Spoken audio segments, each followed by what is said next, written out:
tanya ya, coba kenalkan dulu Allahmu sama aku. Baca puisi, ngomongin angin, kentut, segala macam, entah kemana-mana ngalur ngidul. Rasulullah SAW mempunyai seorang budak perempuan yang beliau gauli, lalu Siti Aisyah dan Siti Hafsah terus-menerus dengan gencarnya menghalang-halangi Nabi Muhammad SAW untuk tidak mendekatinya lagi, hingga pada akhirnya Nabi SAW mengharamkan budak itu atas dirinya. Kenapa kok kita itu harus berakal? Contoh yang disampaikan Agatha tadi, seolah-olah Islam ini kok sadis kan gitu. Ruhullah itu sama dengan Zatullah. Nah, Zatullah ini diciptakan atau tidak? Tidak, tapi bagian dari Allah. Kalau tidak diciptakan, karena di dunia ini kan menurut iman Islam cuma ada makhluk dan holik. Kalau tidak diciptakan berarti dia pencipta dong. Diadakan Allah, diadakan ya. Iya, Ya, diadakan itu diciptakan atau tidak? Kalau diadakan berarti kan ya Kalau diciptakan. bilang zatnya Allah itu ciptaan, sesuatu yang ada di dalam diri Allah itu ada yang ciptaan. Begini, nggak ada ciptaan di dalam diri Allah, walaupun bagian dari Allah berarti bukan diciptakan kan Di gitu. dalam iman Islam itu cuma ada dua, ini setuju nggak benar? Holik dan makhluk. Betul. Kalau zatullah, sifat Allah, ini diciptakan atau holik? Kalau yang saya katakan tadi, zat dengan sifat itu tidak diciptakan oleh Kalau makhluknya tidak ya. diciptakan berarti holik dong. Bagian dari Iya, Allah. bagian yang tak terpisahkan kan? Bagian Berarti tak Allah. terpisahkan, betul. Berarti Allah dong. Bagian tak terpisahkan, tapi kalau pembelajaran kami itu bukan Allah, tapi bagian dari Allah. Contohnya begini, Agatha ini contohnya rambut ya. Apakah rambut itu Agatha? Bukan. Nah, itu bagian seperti itu, sama dengan sifat, zat juga. Kalau mau ke sifat, mau ke zat, itu adalah kesadaran kak. Kalau Betul. kakak bilang Ini kan hanya bagian bahasa. dari Agatha, bagian dari Agatha, oh perkataannya Agatha itu bagian tak terpisahkan dari Agatha. Kenapa? Kalau perkataan Agatha terpisah dari Agatha, Agatha jadi mayat. Agatha tidak menjadi manusia seutuhnya. Allah kalau terpisah dari zatnya, dari sifatnya, dia tidak menjadi Allah seutuhnya. Maka dia akan dikatakan apa? Mati, sama seperti ini. Dia cuma memiliki ini doang. Apakah Allah adalah benda mati? Nah, yang perlu kakak renungkan atau kakak tanyakan nanti ke Ustadz, apakah zat Allah itu di makhluk atau holik? Jadi kalau saya mengatakan itu kan bagian dari Allah, tapi bukan Holik. Allah ya. Masalahnya gini Agatha, jadi Allah Holik ini atau kan makhluk nih? Ini biar kita kalau jelas. zat itu ya kholik tentunya. Holik. Berarti Isa adalah holik yang jadi manusia. Karena Isa Ya, secara ada batin ya. dari zatullah, ruhullah, kalimatullah. Sama dong Ya, seperti betul. Kristus. Sama, tapi bukan untuk disembah ya Isanya itu. Jadi gini, Isa Sekarang gini, sah-sah Kakak. saja mengakui dirinya Allah. Iya. Wait, Isa wait. ini bisa. Wait, Ya, bisa nggak ya. kakak nyembah Allah tanpa zatnya? Di kami tidak boleh menyembah zat. Bisa bukan. nggak? Berarti kakak mau bisa. mengatakan kakak menyembah lafaznya aja. Oh, tidak bisa juga. Tidak Nah, bisa. Bisa nggak kakak mengatakan kakak berbicara dengan Agatha, saya cuma bicara sama badannya aja, saya nggak bicara dengan suaranya, tidak dengan rohnya. Bisa nggak? Nggak bisa. Terus, Sama dengan Allah, kakak nggak akan bisa memisahkan antara diri Allah dengan sifatnya atau zatnya ini. Kenapa? Betul. Karena Allah itu satu di dalam zatnya. Kalau kakak Betul. menyembah Allah, kakak menyembah zatnya. Isa yang adalah sang holik, otomatis kakak sembah. Mau tidak mau, ketika kakak menyembah kalimatullah dan ruhullah, selesai. Isa adalah Allah. Berbeda dengan Muhammad, dia hanya manusia ciptaan biasa. ya jangan ke Muhammad dulu karena Kan tadi ini, yang tadi saya tanyakan kan Isa dulu. bedakan kodrat Allah dengan Ya. kodrat Isa dengan kodrat Muhammad. Di sini kan kakak udah bedain. Muhammad Iya, itu sama sekali bukan zatullah atau ruhullah. Dia hanya dari debu dan tanah. Tetapi berbeda dengan Isa alaihissalam. Dia adalah zatullah dan ruhullah, kalimatullah dan ruhullah. Oke, boleh saya nambahkan biar nggak ada jadi fitnah. Mana, Jadi gini. Oke, jadi kalau Isa alaihissalam itu memang ruhullah, ya ruhullah itu sendiri atau zat itu sendiri. Yang disampaikan Agatha ya memang ada benarnya kan gitu. Lalu Muhammad ini siapa? Muhammad adalah sifatnya. Makanya yang menjadi imam ini kan Muhammad, atau secara zahirnya itu kan Nabi Muhammad. Dalam secara Quran sendiri zahirnya yang gimana menjadi imam. dikatakan? Muhammad ini adalah apa tadi Mbak bilang? Sifat. Coba. Sifat. Ya, jadi kenapa Nabi Muhammad atau Muhammad itu adalah sifatullah, makanya menjadi imam, hablum minan nas, atau seseorang yang mensifati. Penjelasan Sifatnya kakak itu sifatullah. Penjelasan kakak ini ada nggak di Quran? Di dalam gini, di Quran ini kan tidak semua. Jadi Quran ini kan kita nggak bisa langsung serta-merta meyakini apa yang sudah dituliskan, karena makna dengan arti sangat berbeda. Sama dengan apa yang disampaikan Agatha tadi, itu secara makna dalam Quran. Kakak mau bilang Quran ini tidak sempurna atau wahyunya Quran Allah ini mempermudah. tidak Quran secara tulisannya benar. terperinci menjelaskan perumpamaan di situ. Makanya untuk orang-orang yang betul-betul berpikir, makanya manusia ini diberikan akal kan gitu untuk berpikir. Coba saya tanya, orang-orang kan Islam ini terutama kan selalu mengagung-agungkan Quran itu sempurna segala macam gitu kan. Kenapa penjelasan kakak ini tidak ada di Al-Quran gitu? Apakah Nabi Muhammad sendiri yang diutus oleh Allah ketika usia 40 tahun ini mengetahui penjelasan kakak? Karena gini kak, Islam boleh dikatakan agama, tetapi ingat ya, dasar-dasar kita memahami agama Islam itu tidak boleh melenceng dari Quran sendiri, wahyunya Allah. Kalau di wahyunya Allah tidak ada, bolehkah kakak menambahkan perkataan-perkataan Allah? Makanya saya juga baru tahu, ya saya tahu mungkin kakak ini si A ya? Si A bukan sih kak? Saya enggak. Oke. Bukan. Ya. Boleh saya tanggapi dulu ya Agatha supaya nggak terpotong tadi. Jadi begini, kenapa saya mengatakan ajaran Isa alaihissalam dengan ajaran Nabi Muhammad SAW itu menurut saya satu kesatuan, bukan orangnya yang sama, bukan, tetapi ajarannya yang sama. Contoh, untuk sampai pembelajaran Isa alaihissalam yang langsung kepada Ruhullah itu tentunya harus melalui ajaran Nabi Muhammad SAW, yaitu apa? Contoh suri tauladan, yaitu menyempurnakan akhlak. Bukan berarti Nabi Muhammad itu menyempurnakan akhlak kita, tidak, tetapi kitalah yang harus belajar bagaimana menjadi pribadi yang baik, menjadi mempunyai sifat-sifat yang terpuji. Nah, disitulah baru nanti naik pembelajaran Isa alaihissalam. Seperti itu Agatha. Makanya kan kalau di kami ya, Isa alaihissalam ini memang apa yang disampaikan Agatha itu ada benarnya. Tapi kita tidak bisa menyembah, tetapi kita betul-betul mengikuti ajarannya, bahkan mengikuti ajaran para rasul itu. Oke, kalau Anda mengatakan Nabi Muhammad ini penyempurna akhlak, kakak udah baca Abasa ayat 1-3. Dia bahkan mukanya asam sama seorang yang buta. Ya, At-Tahrim, dia melegalkan istrinya Zaid menjadi istrinya. Akhlak apa yang mau dia sempurnakan kak? Tadi saya mengatakan bahwa Nabi Muhammad tidak menyempurnakan akhlak kita, bahkan Nabi Muhammad saja tidak bisa. Dia jadi suri tauladan kan? Dia itu contoh, betul. Contoh apa yang kakak ambil dari seorang nabi yang mukanya asam sama orang buta? Contoh apa yang mau kakak ambil dari seorang nabi yang istri anak mantunya dijadikan istrinya? Yang babu atau budak itu digauli diranjang istrinya. Contoh apa yang mau kakak ambil dari seorang yang bernama Muhammad ini? Boleh. Ini nggak debat ya yang dibawa-bawa ini kita share. Ini ada semua loh di Quran ya. Yang saya katakan ini ada semua. Oke, jadi begini. Kalau saya ditanya apa yang kamu contoh dari Nabi Muhammad SAW, nah kami diajarkan atau orang tua saya mengajarkan kita ini semakin perkembangan zaman ini kan semakin berbeda, semakin berubah kan gitu. Nah, yang dicontoh adalah tentang ketuhanannya atau hablum minallahnya itu. Nah, bagaimana mencontohnya? Contoh satu, apa sih yang dimaksud sunnahnya? Kan Al-Quran dan sunnah. Ketuhanannya Muhammad gimana ini kak? Iya, ini mau saya terangkan. Muhammad atau Muhammad ini Tuhan? Saya terangkan dulu. Jadi Nabi Muhammad itu kan contoh atau suri tauladan, ya, beliau mampu menyempurnakan akhlaknya sehingga menjadi nabi kan gitu. Nah, apa sih yang harus kita contoh? Tentunya begini, beliau ini kan tunggu sebentar ya, gini, di kalangan Islam, ngapunten ini agak sedikit ini ya, yang dibawa jangan sedikit juga. Di dalam Islam, kita itu wajib hukumnya untuk Isra wal Mi'raj. Isra Mi'raj itu wajib hukumnya. Makanya apa yang harus kita ikuti? Contoh, kita ini harus betul-betul membersihkan hati kita, mengharamkan dari apapun selain Allah. Nah, mampu nggak manusia tanpa diajarkan? Nggak mampu. Tentunya kita juga punya seorang pengajar, yaitu orang-orang yang betul-betul mengikuti ajaran terdahulu. Itu Agatha. Makanya apa sih yang diikuti dari Nabi Muhammad? Isra Mi'raj. Karena itu adalah bukti bahwa kita itu beriman. Beriman kepada siapa? Beriman kepada Allah. Seperti itu Agatha kalau kita ngikutinnya. Belum nangkep ya apa yang Kak Nur ini ini aku nangkep. Nggak apa-apa. Ya. Saya belum nangkep sama sekali ya. Kalau dia adalah role model dari orang-orang yang berakhlak, tadi saya sudah spill di Quran sendiri menceritakan seperti itu.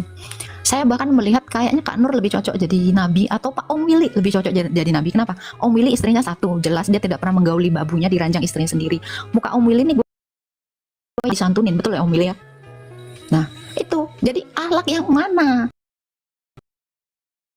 Muhammad saya nggak ngelihatnya apapun ya, justru saya melihat Tuhan itu di dalam cerminan diri Om Willy. Kenapa? Om Willy ini sering ngasih gift, dia baik ya, sopan, dan dia ini kayaknya nggak genit ya Om Willy ya. Nah itu ya. Om Willy jangan GR dulu, Agatha ngomong dirimu nabi. Jangan terang. Jadi gini ya Kak, maksud aku gini, kalau saya compare saja Om Willy dengannya Nabi Muhammad, saya lebih pantas Om Willy jadi nabi. Nah itu. Jadi kalau kakak mau mengatakan sifat Allah itu tercermin di dalam diri Muhammad, berarti saya bisa katakan Allah itu sebenarnya hobinya ya begitu yang Ya, jadi balik lagi, mungkin saya sendiri juga kadang-kadang gini Agatha, ngapunten ya. Banyak sekali, kalau kita berpikir begini Agatha, bagaimana mungkin seorang nabi berbuat yang tidak benar? Nah ini tidak akan mungkin, tetapi banyak sekali hadis-hadis yang menyudutkan, hadis-hadis yang ini dan itu. Tanpa dasar, karena saya pernah bertanya, dasarnya apa? Hadis itu pasti lahirnya dari Quran, pusatnya, sumbernya itu dari Quran. Tetapi kalau misalkan bisa baca hadis, harusnya bisa menyebutkan ayat dan surat, begitu Agatha. Makanya kalau kita membaca tentang hadis ya, semuanya ya seperti itu. Kak, tadi tuh yang saya sebutin saya belum Ya. masuk ke hadis loh. Saya tadi Boleh. itu masuk ke Quran loh. Contoh At-Tahrim itu asbabul nuzulnya turunnya surah itu karena apa? Karena dia menggauli babu yang namanya Maria Kiptia di ranjangnya Hafsah. Ini Quran, kita nggak bicara hadis. Kalau kakak mau mendebat ya nggak apa-apa, ini Quran. Lalu tadi itu Abasa itu surah itu kak. Saya bahkan belum masuk ke hadis. Kalau oke lah kita skip hadis. Kalau kita lihat hadis ya, aduh, saya bilang ini benar-benar amoral gitu ya. Ya, lanjut. Oke, Nah itu contoh ya, coba Maimat coba bukakan dulu At-Tahrim ayat 1 ya. Langsung asbabun nuzulnya kah? Ya boleh. Nah ini Oke, kak, oke. jadi kalau kakak mungkin agak bilang gini ya, seandainya ya kak, kita ini jangan subjektif ya, kita objektif ya kan. Kalau kakak memang orang yang objektif, maukah kakak mempercayai orang yang maaf ya, dengan kisah hidupnya yang seperti ini, bahkan di dalam Quran sendiri itu tertulis seperti ini. Nah ini, Oke, Coba, saya dari Ibnu Katsir dari tafsir Ibnu Katsir, saya ambil satu periwayat ya. Abdurrahman anak saya mengatakan, nih perawinya segala macam. Kita lihat ya, telah menceritakan kepada kami Rasulullah SAW mempunyai seorang budak perempuan yang beliau gauli, lalu Siti Aisyah dan Siti Hafsah terus-menerus dengan gencarnya menghalang-halangi Nabi Muhammad SAW untuk tidak mendekatinya lagi hingga pada akhirnya Nabi SAW mengharamkan budak itu atas dirinya. Nah untuk lebih jelasnya lagi, izin lagi kita lebih turun lagi ya. Kita lihat lebih jelas. nggak usah satu aja. Nah ini kak, Oke, itu oke. asbabul nuzulnya, turunnya ayat At-Tahrim ayat 1 ya. Apa yang telah dihalalkan oleh Allah, kenapa kau haramkan? Ini Allah mendebat Muhammad sendiri nih, gitu loh. Nah ini kak, jadi kalau kakak mau mengatakan sifat Allah itu ada di dalam Nabi Anda yang seperti ini, coba berpikir objektif, jangan subjektif. Secara manusia dengan moral yang baik, benarkah Nabi demikian perilakunya? Ini baru satu. Karena gitu kak, kalau kita mau melihat Allah, boleh kita lihat cerminannya itu di dalam diri manusia itu sendiri. Makanya saya bilang, saya bisa melihat cerminan Allah di dalam diri Om Willy ini ketika Om Willy ini apa? Sifatnya baik, sifatnya tidak amoral. Saya bisa bilang, nah kalau kakak mengatakan Muhammad adalah cerminan dari sifat Allah, berarti Allah kakak, mohon maaf, seperti ini berlaku tidak adil. Silakan kak. Iya baik, kalau kita berbicara tentang moral ya, memang ya tidak bisa dicontoh kan seperti itu. Tetapi yang tadi ayat itu coba dijabarkan lebih luasnya lagi, Pak. Mungkin ayat yang sebelumnya sama yang setelahnya coba kita baca. Bisa nggak kira-kira Agatha? Supaya biar enak. Coba At-Tahrim 1 terus ayat 2-nya coba. Oke, kita lihat. Sebentar, saya pakai Quran NU ya. Nih, kita lihat. Ayatnya sama kak, sesuai ya. Di surah At-Tahrim 1 kan jelas dikatakan, wahai Nabi, mengapa engkau mengharamkan apa yang dihalalkan Allah bagimu? Engkau bermaksud menyenangkan hati istri-istrimu. Allah Maha Pengampun lagi Maha Penyayang. Nah, pertanyaannya adalah, ini mengharamkan apa? Nah, tadi kita tunjukkan di surah At-Tahrim, ternyata apa? Budak Hafsah yang digauli Nabi Muhammad di ranjangnya Hafsah. Itu kejelasannya. Nabi, Coba ayat 2, ayat apakah 2-nya. ditujukan kepada Nabi Muhammad Pak di situ? Loh itu wahai Muhammad. Wahai Nabi. Oh, wahai Nabi. Jangan ketawa dulu dah. Enggak itu. Ayuhan Kirain kakak anak nggak Nabi. lihat gitu. Ayuhan Nabi. Ya aku di jalan Agatha, ngapunten. Oh iya, iya, iya. ada. Bacain. Sorry kak. Ayat 2. Coba baca Oke, itu. boleh. Kita geser. Oke, kita lihat di ayat 2. Sungguh Allah telah mengisyaratkan untukmu pembebasan diri dari sumpahmu. Nah, ini sumpah apa nggak tahu. Allah adalah pelindung dan dia maha mengetahui lagi maha bijaksana. Ya, ini tuh dia bersumpah kepada istri-istrinya, aku nggak akan lagi menggauli babu gitu. Betul, Padahal Allah betul. itu gauli aja kata Allah. Itu boleh, itu udah dihalalkan oleh Allah. Jangan kau haramkan. Karena demi menyenangkan istri-istrinya. Ini asbabnya. Nah, kira-kira menurut kakak gimana ini Kak Nur? Apakah cerminan Allah ini seperti ini gitu? Oh, sama kan kisahnya? Suatu rahasia. Masih di jalan. Ya, masih sejalan sampai ayat 5. Udah itu aja. Gitu. Silakan tak. Ini baru satu ya kak ya. Ada lagi di Abasa ayat 1. Nah ini apakah cerminan Allah seperti demikian? Coba Mat, bukan dulu Abasa ayat 1. Abasa 1 ya, oke. Abasa ayat 1, kita lihat. Oke. Saya on cam. Saya lagi-lagi pakai Quran NU online ya, Nadatul Ulama. Ya. Kalau misalnya Iya, ragu, saya punya Quran fisiknya kok. Oke. Bacain.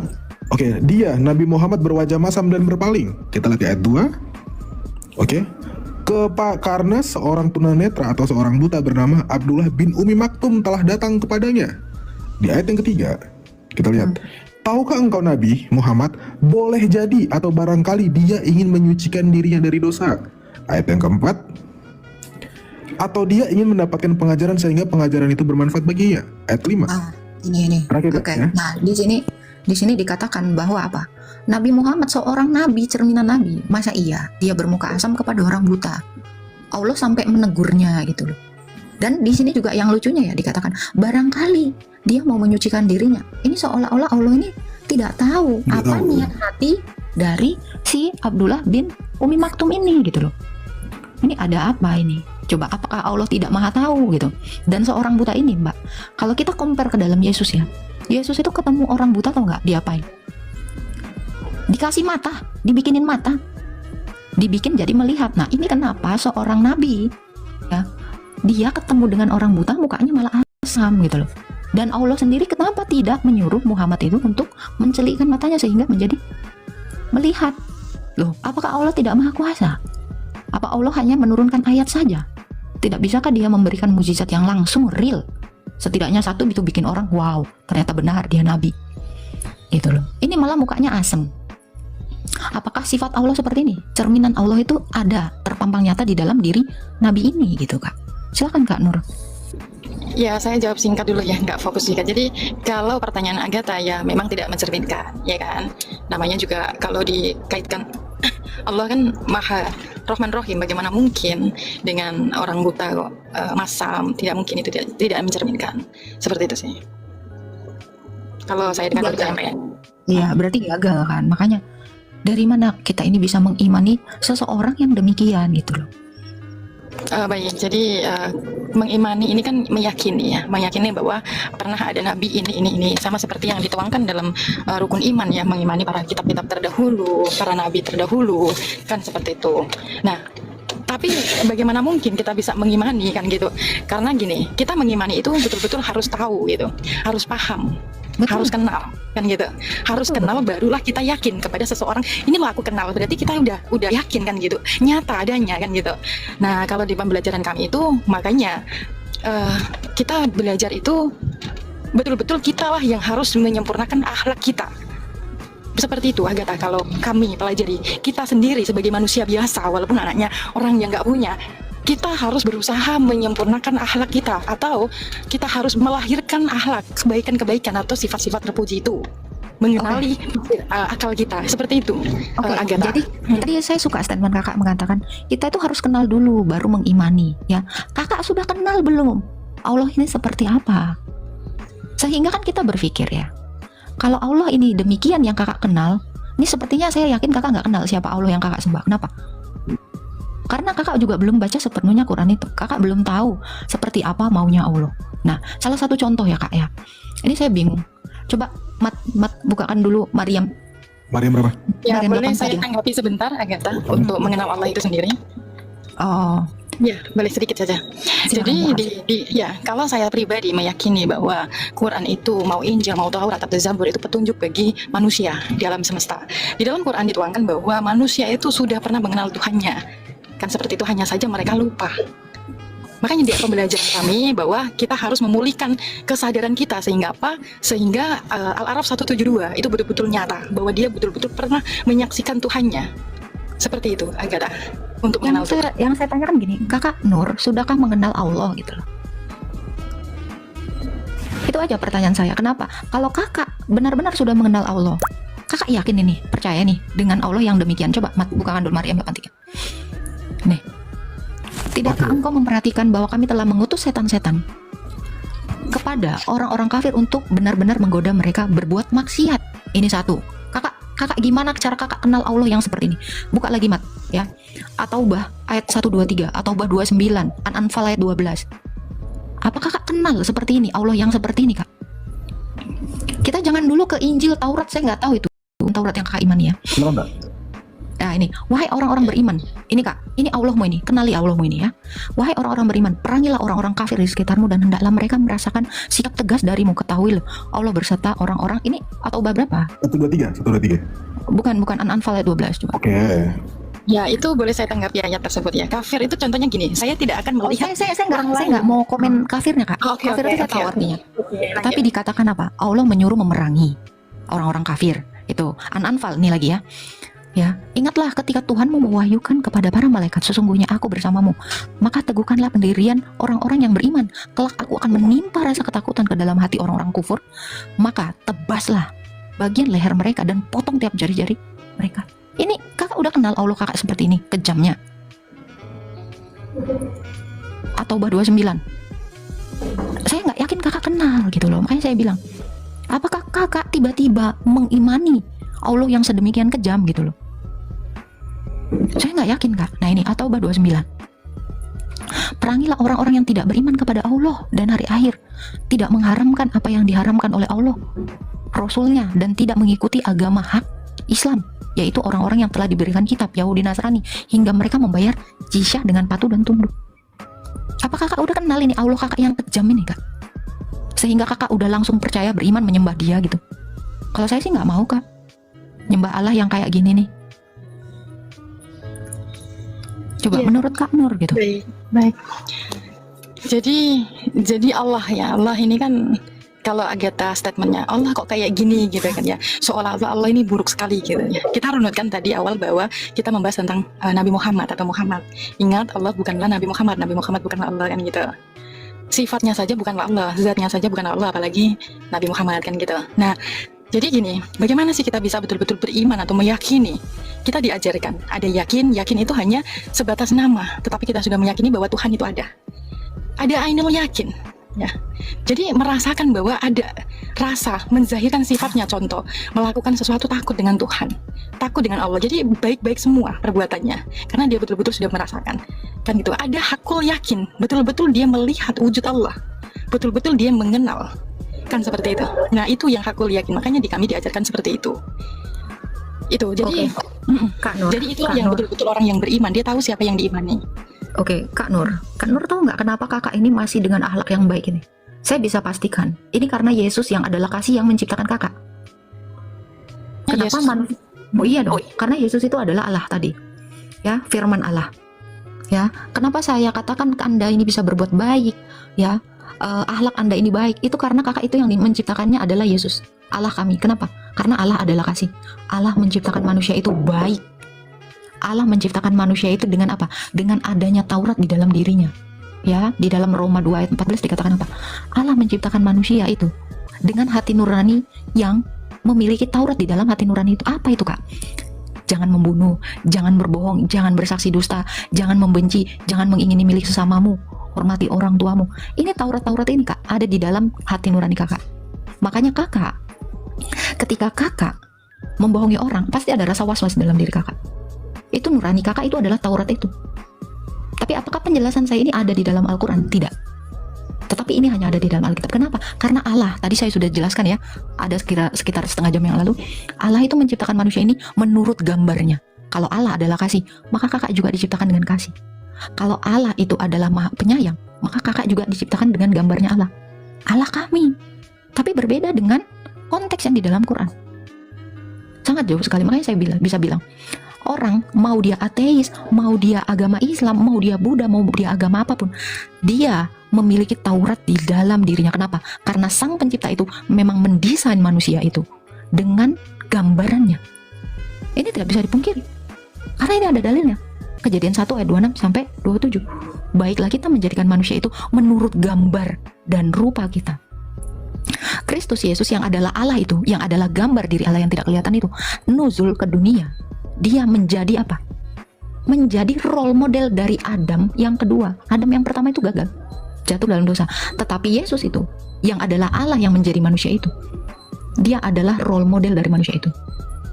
Karena dia memang gambaran dari Allah yang tidak kelihatan. Kolose 1 ayat 15. Makanya saya katakan, kalau gambaran Allah sedemikian ayat-ayat yang turun seperti yang diperkenalkan Nabi Muhammad, saya nggak yakin itu adalah benar-benar Sang Pencipta. Kenapa? Karena dia benar-benar tidak mengenal manusia itu, dan manusia itu pun tidak mengenal dirinya. Kak Nur saya lihat, Kak Nur itu tidak mengenal Allah itu, dan Allah pun tidak mengenal Kak Nur. Tetapi berbeda dengan Tuhan saya. Kenapa saya bisa mengenal Tuhan saya? Karena Tuhan saya mengenal saya. Karena saya diciptakan menurut gambarnya. Itu Kak Nur. Tapi kalau Kak Nur masih sifatnya subjektif, ya itu masing-masing ke diri Kak Nur. Mari renungkan sama-sama, sudahkah kita mengenal Allah yang kita sembah? Kalau Allah itu adalah kasih, maka harusnya ajarannya adalah kasih. Kalau Allah itu baik, maka Allah itu harusnya baik mau terhadap siapapun, kafir atau ateis atau whatever lah. Dia harusnya benar-benar baik. Nah itu, menginginkan semua orang selamat, bukan seperti yang tadi, maksa, perangi, tebas.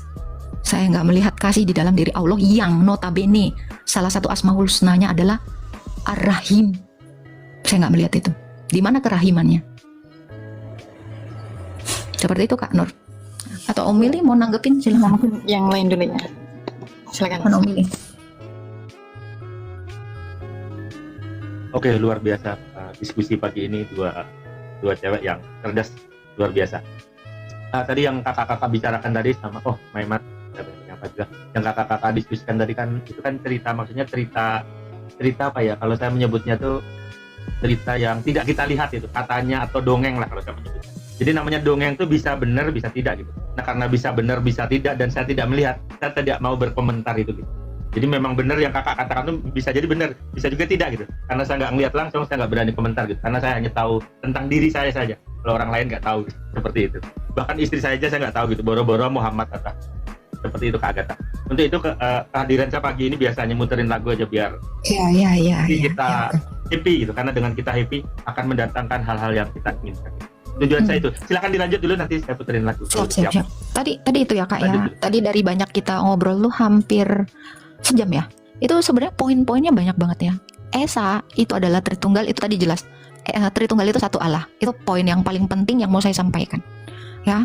Firman itu adalah yang hakikatnya Allah menjadi manusia. Itulah kristologi, itu juga poin terpenting yang mau saya sampaikan. Jadi untuk orang-orang Islam yang ada di bawah ini yang mengatakan Tuhanmu tiga, berulang kali saya katakan Tuhan saya itu satu dengan tiga realita yang berbeda. Ini yang disebut Tritunggal. Kenapa? Kalau Esa satu tunggal itu seperti, mohon maaf, barbel saya ini nggak bisa ngomong. Ini satu tunggal, tapi tunggal yang mati. Tetapi Tritunggal itu adalah satu yang hidup. Gitu loh. Itu yang mau saya sampaikan di sini poinnya. Sampai kita kepada tadi lari ke Muhammad ya, gitu Kak. Jadi stop orang-orang Islam mengatakan Tuhanmu kok tiga, enggak. Saya udah 3 tahun live seperti ini, saya katakan Tuhan saya itu satu. Tetapi satunya bukan satu ini. Satu barbel saya ini yang beratnya 15 kilo ini. Bukan satu yang mati. Sehingga dia tidak bisa berkata, sehingga dia tidak bergerak. Dia hanya bisa bergerak kalau saya gerakkan. Itu adalah Allah yang mati yang satu. Jadi jangan pede dulu. Oh Allah kami satu yang gimana nih? Jangan langsung euforianya berlebih-lebihan gitu. Dan seolah-olah mendiskreditkan iman dari Tritunggal. Saya sudah jelaskan, saya ini Tritunggal. 3 dalam 1. 3 jadi 1, bukan. 3 dalam 1, 3 in 1. 3 dalam 1. 3 realita konkret yang berbeda dalam satu hakikat. Allah demikian. Bapa, Firman, dan Rohnya ini adalah realita konkret. Kenapa dikatakan realita konkret? Ini kesadaran dalam satu hakikat.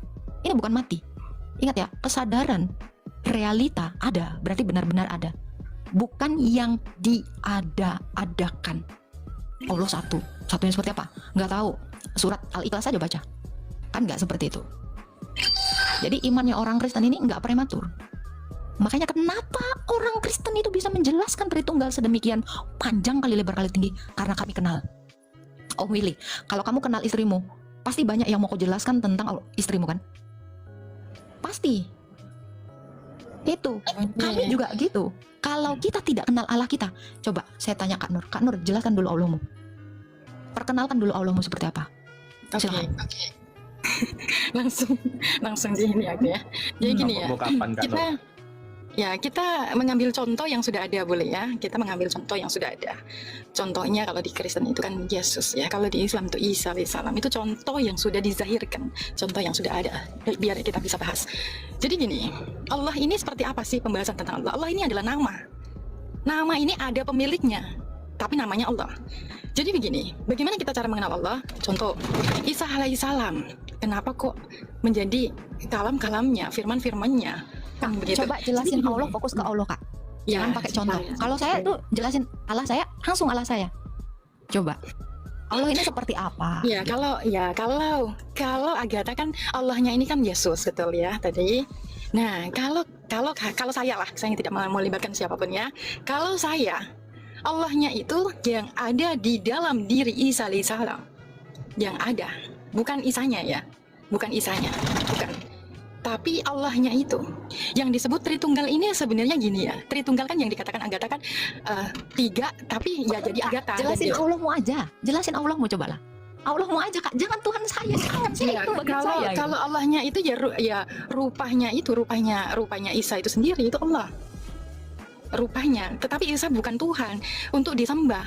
Tetapi contoh, makanya tadi ada ayat yang mengatakan para rasul-rasulnya Allah itu manusia biasa seperti kita. Saya tanya, Gitu. terangkan Allah Subhanahu wa taala.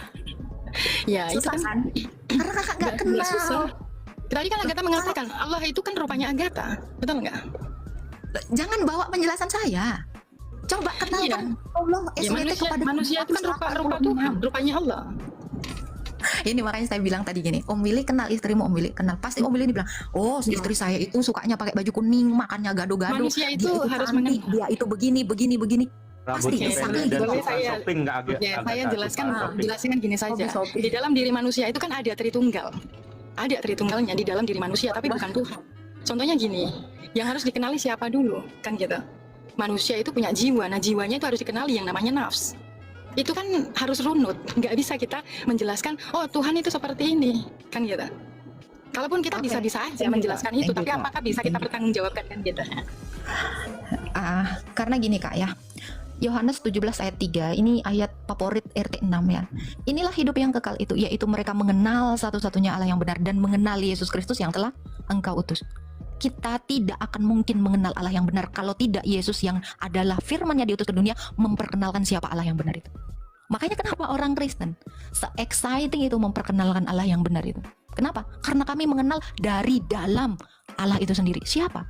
Firman yang tadi sudah saya jelaskan, penyataan dan pernyataan diri Allah yang gak kelihatan. Firman itu adalah penyataan dan pernyataan diri Allah yang tidak kelihatan itu.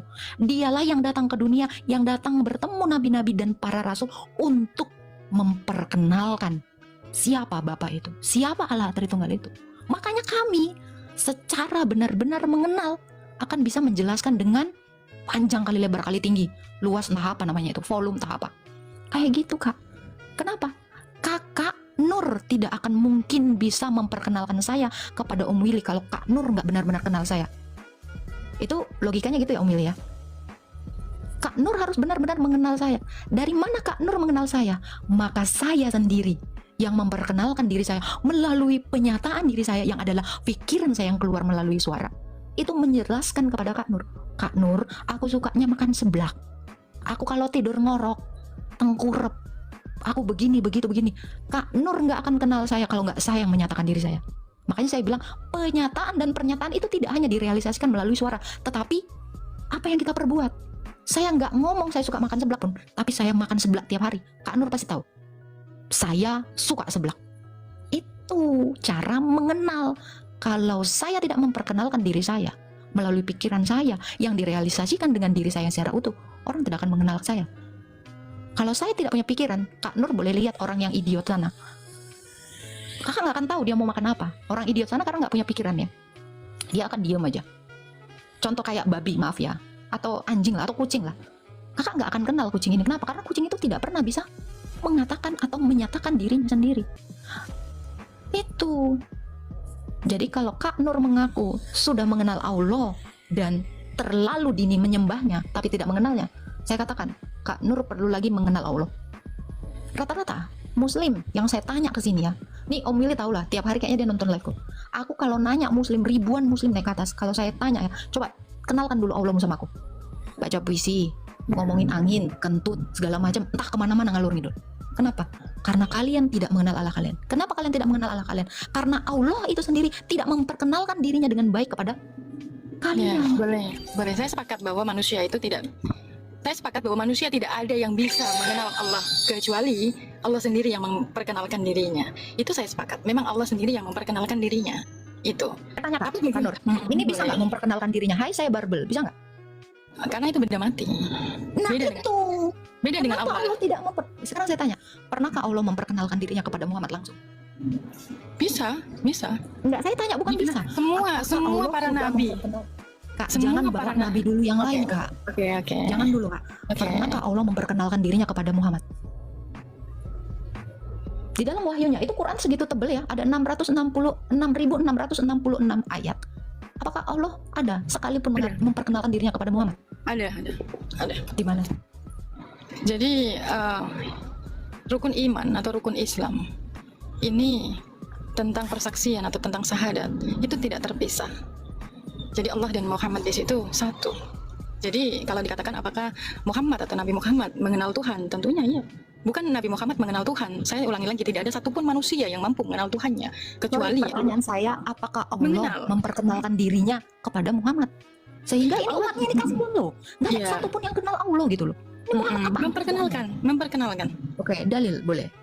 Ya, itu rukun Islam yang pertama itu sudah apa ya? Rukun iman. Kalau kita iman kepada Allah, tentunya kita sudah paham bahwa Allah dan Muhammad itu tidak terpisah. Ya, itu. Kalau pertanyaannya apakah Allah memperkenalkan dirinya? Iya, tentunya. Siap. Kakak bilang Allah dengan Muhammad tidak terpisah.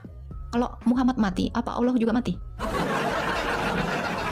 Karena tidak terpisah. Maaf. Secara logika ini, logika saya selalu gitu. Kayak saya sama pacar saya gitu. Kita itu sehidup semati gitu. Kalau saya mati, dia ikut mati gitu. Saya tanya, apakah Muhammad demikian? Oke, boleh saya jawab ya, Gata ya. Jadi gini, kita balik lagi pada ayat Ibrahim ya. Kalau di kami, semua rasul-rasulnya Allah itu manusia biasa seperti kita.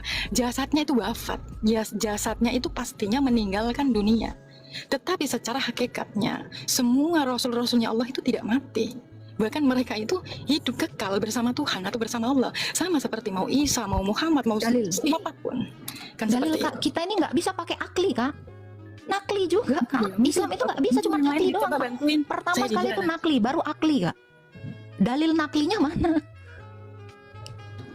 Kita nggak boleh sembarangan jadi Islam, Kak. Saya juga pernah Islam, Kak. Oh, Agatha pernah Islam. Oke, menarik. Nggak, ini fokus dulu. Oke. Makanya, bisa nggak kakak berakli tanpa bernakli dulu, Kak? Islam itu nggak boleh, Kak. Menghilangkan ini, Kalau naklinya. ketuhanan, baik. Kalau ketuhanan, kalau tentang ketuhanan atau keimanan, itu harusnya ya akli dulu. Ya. Contohnya Iman gini, itu- kenapa Iman, Quran ini Iman menjadi itu- firman? Sorry, atau- Kak. Oke. Iman itu nggak pernah pakai akli di dalam Islam. Islam itu nggak boleh berakal, Kak. Harus berakal, harus dikenali Oke. akalnya. Oke. Kalau kakak berakal baik. Kenali dulu Allahmu. Kalau kau mau menggunakan akal, Kak, itu yang kayak gitu aja. Kau percaya mukanya asam, maaf ya, menggauli babu. Kalau secara akal, lalu kamu masuk ke dalam nuranimu, itu bukan manusia yang berakhlak. Kalau kau mau pakai akal, saya tidak akan mempercayai pendusta seperti itu. Itu kalau kamu mau pakai akal. Saya nggak akan beriman kepada nabi yang ngaku dapat wahyu, tetapi perilakunya, mohon maaf, saya tidak melihat dia lebih baik dari Umili. Saya katakan Umili ini lebih berakhlak dibanding dia. Kenapa? Saya berakal. Ini Umili ini nggak pernah menggauli babu, mukanya pun nggak asam sama orang buta. Gue yakin nih Umili Tidak. dikasih Baik. duit itu segepok itu orang buta, yakin gue. Bukan Ya. malah. Kalau saya mau berakal, Saya mengikuti apa yang dituangkan dalam Quran. Karena kalau kita mengikuti yang di Arab Saudi sana, tentunya kita itu sudah tidak mungkin nanti berhayal jatuhnya. Jadi kita mengikuti ajarannya sesuai Quran itu sendiri. Nah, kenapa kok kita itu harus berakal? Contoh yang disampaikan Agatha tadi, seolah-olah Islam ini kok sadis kan gitu. Makanya kita harus memahami makna dari ayat tersebut kayak gitu.